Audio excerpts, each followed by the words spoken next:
We went on holiday to Tasmania to walk the 3 Capes. It was an interesting experience to travel again. I found I initially had a lot of resistance to going. I had become so used to staying at home all the time. We also had some hiccups with flights, etc., which seemed a lot more stressful than it would have been a few years ago. I think it was simply because we don't travel as much anymore, and we had essentially forgotten how to deal with those kinds of issues that crop up. Strange how we so easily forget. All of the travel-related anxiety fell away, however, once we hoisted our rucksacks and stepped onto the trail. Getting back to nature and escaping the inevitable dinging and buzzing of electronic devices is a true blessing these days. And though I was of course filming, I was grateful for the reprieve from email and the pressure to keep up to date with social media. I felt energised, and the simple act of focusing only on where to put my feet and remembering to look up occasionally so as not to miss the view seemed soul cleansing. Getting back to my body and getting out of my head. At the start, I was nervous that I wouldn't be able to cope with carrying the pack for days on end, as I had never done a multi-day trek before. I have definitely not mastered the art of packing only what I need and not a thing more. But in the end, it wasn't so bad. Each day got easier, even though the distances we travelled became progressively longer. It is a grounding thing to find yourself isolated from the rest of society and to have space in your mind and physical sensations in your body. It reminded me of the need to make sure I allow myself go slow moments when I get home, whether it be a quiet Sunday morning on the couch with a dog and a book, or a peaceful walk in nature, or the pleasure of holding my partner's hand and really being present in his company. Life swiftly draws us back into the race, and it is easy to forget to breathe. But please remember to breathe. Schedule a quiet moment. Allow your body to feel and give yourself a kind thought. You're doing well.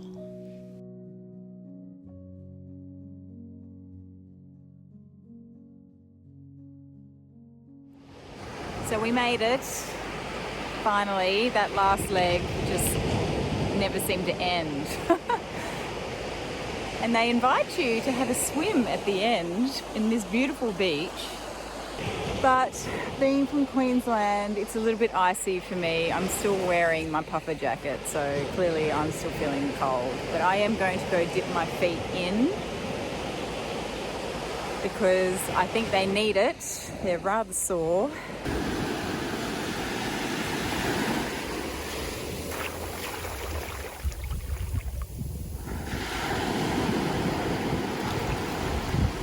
Changed my mind.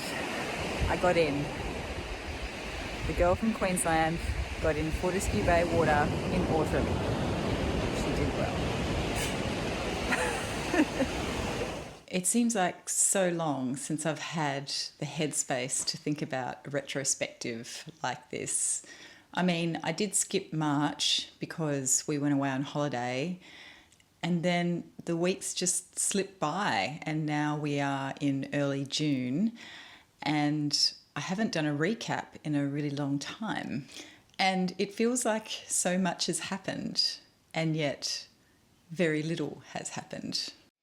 Hi, hello, welcome back everybody, or welcome if you're new. My name is Cherie, and I talk about perfume mostly on this channel, but sometimes I talk about other things too. And this year I'm talking about perfume in the context of not buying perfume, because in February I started a no-buy for the remainder of 2022. And that no buy is primarily focused on perfume because I felt like my perfume buying habits were getting a little bit out of control. So this year I am focusing on truly rediscovering what it is that I already own in my perfume wardrobe and discovering perfumes that are new to me by diving into the hundreds of samples that I have stashed away in boxes here that I have never had time to actually try. So basically, I'm still trying new things and satisfying that urge of wanting to smell things that I haven't smelled before, whilst not buying full bottles of any of it. So if that sounds good to you, then I hope you'll consider becoming a regular over here in this little corner of the internet if you enjoy this video. So as you know, given the opening to this video, we went on holiday a couple of months ago and we only were away for about a week, maybe just a bit more, and it felt like much longer, but in a totally good way. It was a glorious week and we really got to unplug in nature and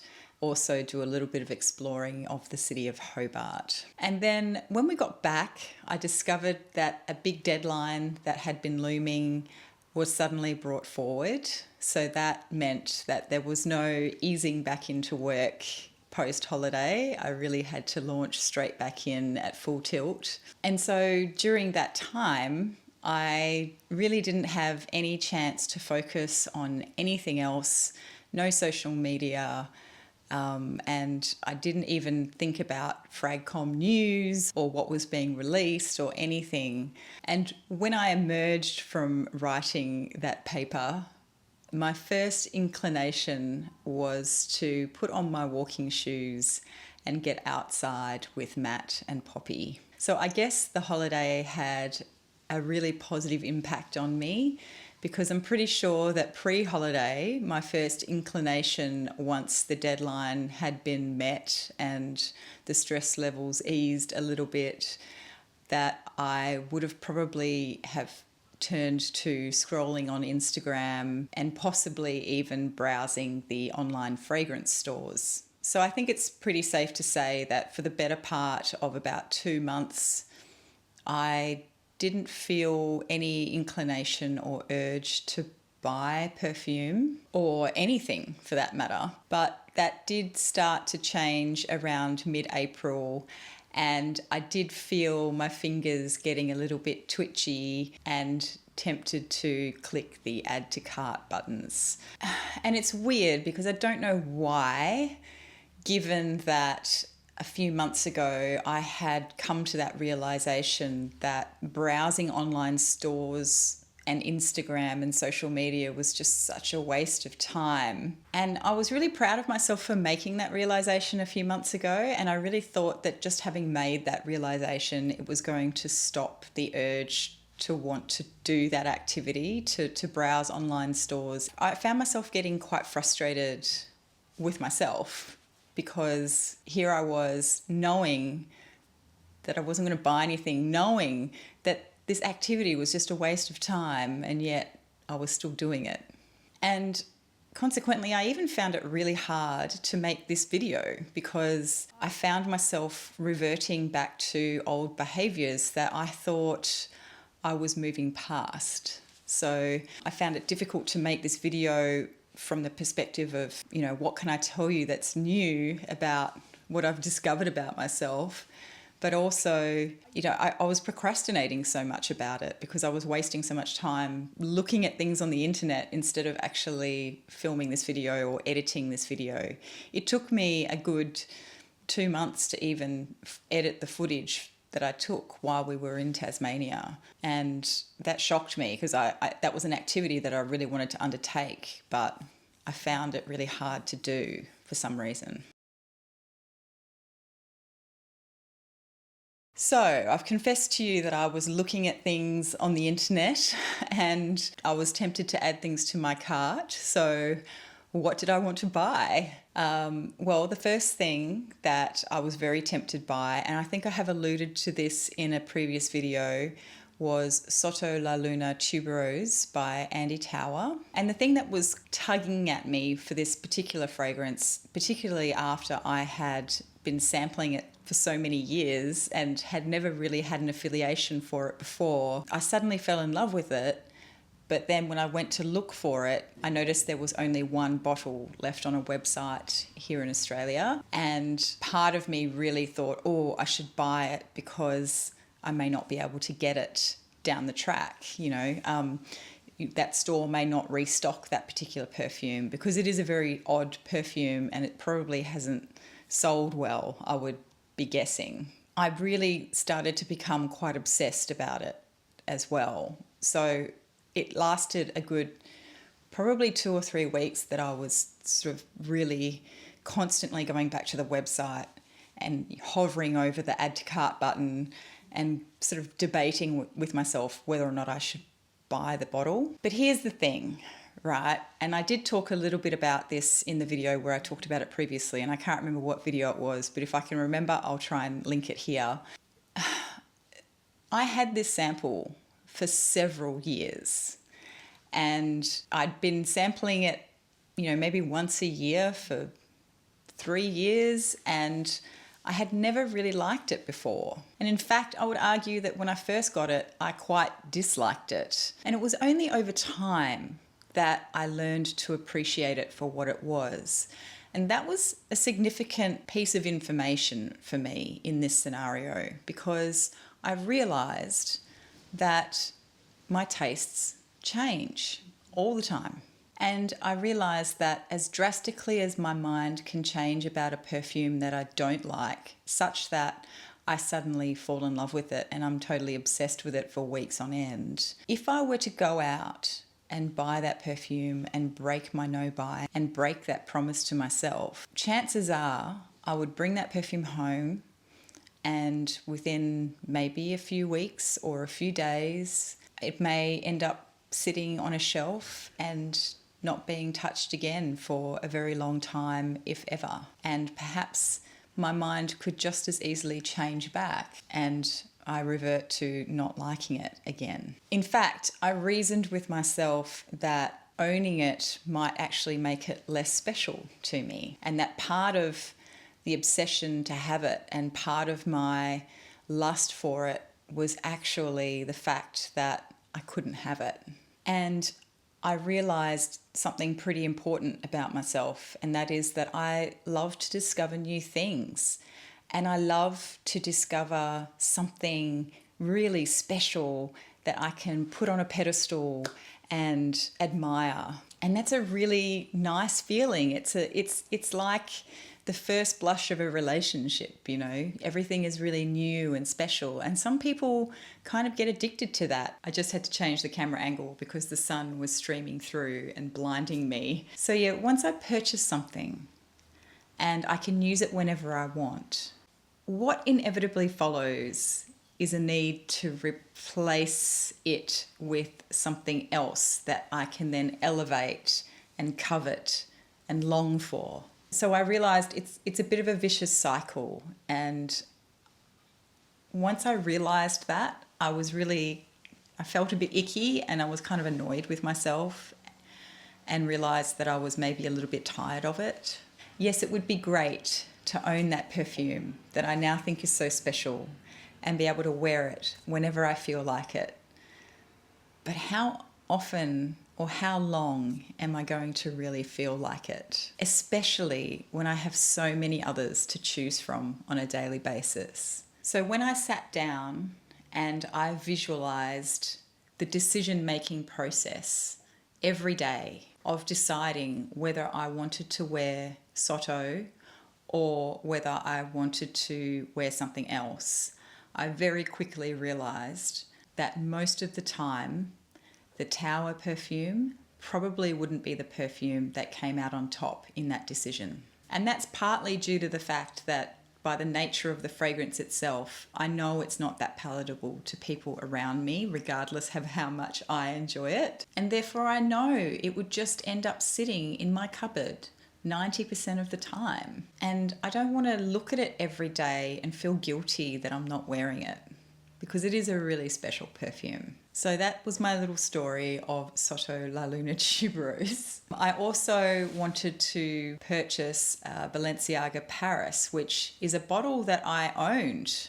I mean, I've been through a couple of bottles of that perfume. I've worn that extensively in previous years. The big D word was raised recently around the Balenciaga perfumes. So apparently all of the Balenciaga perfumes are being discontinued. I don't know how true that is, but I guess they are getting harder to find, so it could be true. And I suddenly panicked. And even though I recently sold a full bottle of it from my collection because I wasn't wearing it anymore, I suddenly had the panic rise in me due to discontinuation and worried, oh, if I can't ever get my hands on it again, do I want to get another bottle now just in case? And I actually did get as far as putting it into the cart, and I didn't press buy. I went to bed and made myself wait until the next morning to decide. And lo and behold, by then I had a little bit more perspective on it. I do find that evenings, it doesn't even have to be very late in the evening, but at the end of a workday, when I'm tired, I seem to be more susceptible to wanting to shop and wanting to buy things without thinking about it properly.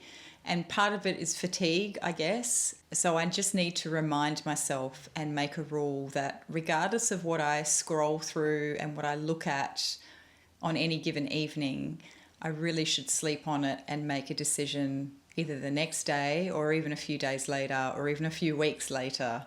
I really need to give myself time to consider purchases because I am very susceptible to making rash purchases, particularly when I'm tired. It also did help that I have some remnants in a bottle that I still own. There's literally only a few drops in there.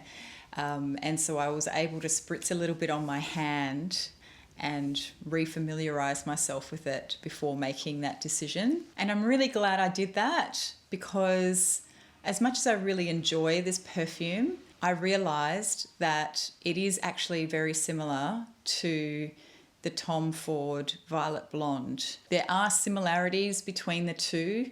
The Balenciaga is a lot more soapy and clean, and the dry down isn't quite as interesting to me. There's a lot more going on in the Tom Ford fragrance, and that's a little bit more challenging. I loved them both, but I found that I preferred the Tom Ford over the Balenciaga, so I was able to put that one to rest without feeling too anxious about it. And it's just another example of how a perfume can serve me really well at a certain period of time in my life. And, you know, that was my signature fragrance for a couple of years, and I can just grow out of it. I just moved on, and it was no longer giving me that really special feel as it was when I used to wear it many years ago. So what else made me regret my no-buy over the past few months? Papillon Perfumery released Hera, which is a fragrance that Liz Moores had made for her daughter's wedding. And even when she described making it, before it was ever released as a perfume for the rest of us to enjoy, it began as a bespoke perfume just for her daughter. But on social media, when she posted some photos of her daughter's wedding, I think she described the perfume that she had made for her. And I thought, wow, that sounds amazing. And then sometime later, her daughter obviously had said, Mum, you've got to sell this. You've got to release it as part of your line. So she did. And I was really tempted by that one, even though I haven't smelled it. I have a feeling I will really love it. I absolutely adore Bengal Rouge. I really love Tobacco Rose, even though I don't own that one either. But this one really spoke to me just based on the notes. And now that it's been released and people are starting to pick it up and they're talking about it, the more I hear about it, the more I want to try it. And I remember seeing Wafts from the Loft review it, and they described it as being a very powerful perfume, but not being a massive projector, and that it's more intimate, which is exactly how I like my perfumes to be. So yeah, I think I'm really going to like that one, but I will wait. I'm sorely tempted to purchase samples of a couple of the new Atelier Materi line. I do have some of their samples already. I think I bought a Discovery set a while back, but they've just released a rose one, I think, which I do like the sound of. So I want to try that one. And Rogue Perfumery, another house I really enjoy. They have released another one called Rostracto, I think. And there's another vetiver one as well, I think, that they've just released. So I'm keen to try those because I pretty much like everything that Manuel Cross has released. I don't necessarily like everything enough to own them, but there's many from his line that I love, and I am obviously also still lusting after tuberose and moss, but again, I have to wait. Orpheon by Diptyque has finally hit Australian shores, and I remember Thomas from Ouch 110 talking about that 2 years ago, or I can't remember how long ago, but he talked about that when it was released in London, and it sounded fantastic and I was super keen to try it. Anyway, apparently it's appeared sometime in the past few months in Australia, but thankfully it is stocked in a store that I can actually go and smell it. So French Flower by Matière Première was also released in Australia, and I'm super keen to try that. I've been a fan of theirs for quite some, well, since they were released in Australia. I think a few weeks after they released, I managed to get my hands on their entire line, just samples, and I loved all of them. I talked about them on Instagram at the time. Incense Suave is probably my favourite from that line, but I also really love Santal Austral and the Ambrette one, which the name of it is eluding me right now for some reason. And then I went to a sniffy at Mark and Carla's place back in April, I think. Was it April or March? I'm not sure. At Mark from Aussie Fragrance, I mean. And somebody there gave me a sample of Honor 43 by Amouage. Oh my. I really, really like that one. It is hideously expensive, but it has claimed a solid spot on my wish list for next year. But despite my desire, my deep, deep, deep desire to purchase at least one of these things, I managed to keep myself under control and my wallet closed. I did, however, have a bougie moment, and I bought a Santa Maria Novella pet deodorant for Poppy. And the benefit of that is that the perfumery that sells that line also gives out free samples with every purchase, so I was able to get some free samples of stuff to try. I did buy a perfume, but it wasn't for me. My friend Rob turned 50 this year. He really, really likes Terre de Hermès, the Eau Fraiche version, but I wasn't able to find the Eau Fraiche, so I bought him the Entente instead. I haven't even smelled it myself. I gave it to him, but obviously I couldn't open it before giving it to him, so I will have to have a sniff of it next time he comes to town. He did say he's really liking it though. And what else happened over the past few months? Nothing much, I don't think. Oh, I got some compliments. Yeah.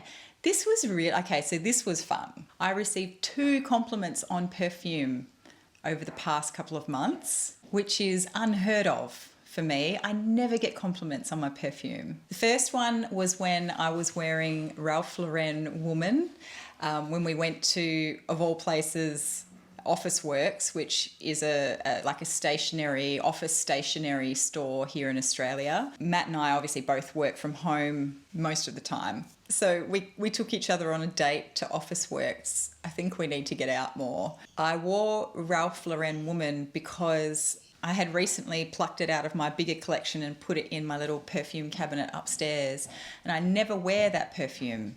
I wasn't wearing it because I thought it was too sweet for me. And I was actually wearing it for the purpose of deciding whether or not I was going to sell it, because I just wasn't wearing it. I don't think I've worn it once in the last 2 years. I was really pleasantly surprised to discover that, yes, it is sweet in the opening because it has a pear note in it, but it actually dries down really nicely. And you end up with this really beautiful, smooth, creamy, white floral tuberose scent that is actually really beautiful, and it's not overly sweet at all. And in fact, I think it's really nicely balanced. In any case, the woman at the cashier asked me what perfume I was wearing, and I told her, and then she was so worried she would forget what it was, she got me to write it down for her. So there you go. And the second one was last week or the week before. I think it was the week before. I had to go into the office and I was running late in the morning, and I had a really long day of back-to-back meetings basically. And so I raced down to the coffee shop right before my meeting to grab a coffee, and I was just waiting for my coffee with another lady, and she asked me what I was wearing, and I was wearing Beloved Woman by Amouage. She said it's not overpowering, but it really has a presence and it feels really cozy. And then she got me to write it down for her because she has never heard of Amouage before. So I wrote that down for her, and then we just got talking about the types of perfumes that she likes. She said she enjoys Red Door by Elizabeth Arden, Eden by Cacharel, which I was impressed by because not many people talk about that one, and I do actually really like that. And then she also mentioned White Musk from The Body Shop, and I used to wear that in high school. So anyway, we had a great conversation. She went on her own way when her coffee arrived, and I probably won't ever see her again. But yeah, anyway, I just found it was interesting because basically I've been home for 2.5 years, just in the house most of the time. And I think my perfume wearing habits have changed.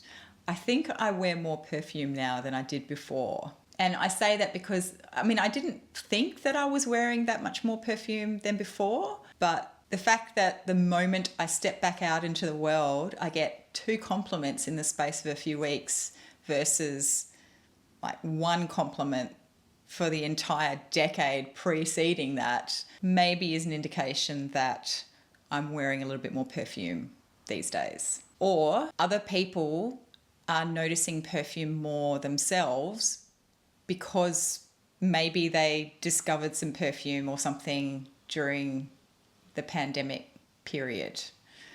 So, not sure. Could be a bit of both. Anyway, either way, I'm loving it. Obviously, not just for the compliments, although, compliments are always it's always nice to have somebody tell you that you smell good, but more so because under the right circumstances, it can lead to a really lovely conversation with a stranger, and it just really brightens my day. And I like to learn about the fragrances that other people like to wear.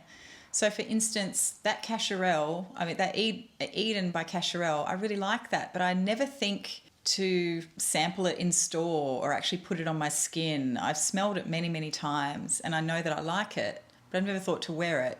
Similarly, Red Door. I don't think I've ever paid any attention to it. So now I'm curious to go smell it.